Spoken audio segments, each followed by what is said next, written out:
Hello বন্ধুরা, মৌসুমি কিচেনে আজকে একটা নতুন রেসিপি আপনাদের সাথে শেয়ার করব। সেই রেসিপিটা আমাদের বাগানের মধ্যেই আছে।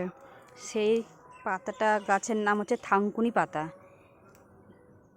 এই থানকুনি পাতা আমরা কাঁচাই খাই এবং মুসুর ডাল দিয়ে রান্না করলেও খেতে ভালো লাগে। দেখুন আমার শাশুড়ি মা থানকুনি পাতা তুলে নিচ্ছে। দেখুন থানকুনি পাতা এগুলো, ওই যে ওই পাশে দেখুন আরও।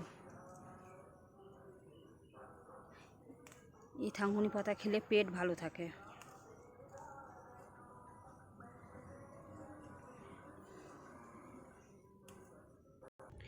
দেখুন থানকুনি পাতাগুলো পোশাকও নিচ্ছে, জলে ধুইয়ে এটা কাটবে কুচি কুচি করে। দেখুন দেখতে কত সুন্দর লাগছে পাতাগুলো। দেখুন থানকুনি পাতাগুলো কাটা হয়ে গেছে।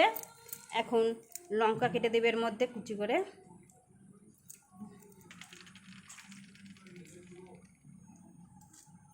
একটাই লঙ্কা দেবে এর মধ্যে।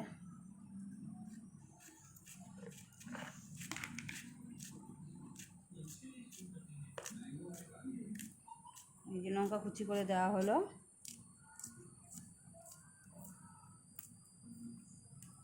আর এর মধ্যে অল্প পরিমাণে লবণ, আর এর মধ্যে কিছু পড়বে না। এটা দিয়ে এটাকে ভালো করে মেখে ভাতের সাথে খেতে খুব ভালো লাগে।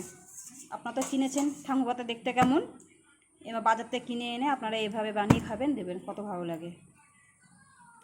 আর এর মধ্যে এখন একটা জিনিস অ্যাড করব, শসা। শসাটা মেশিনের মধ্যে কুচি করে দেওয়া হচ্ছে।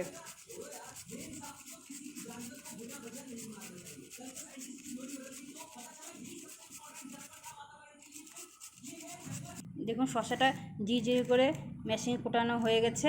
এবার এটা দিয়ে মেখে নিচ্ছে। এইভাবে আপনারা মেখে নেবেন, দিয়ে ভাতের সাথে মেখে খাবেন। যদি এই রেসিপিটা আপনাদের যদি ভালো লাগে, লাইক শেয়ার কমেন্ট অবশ্যই করবেন।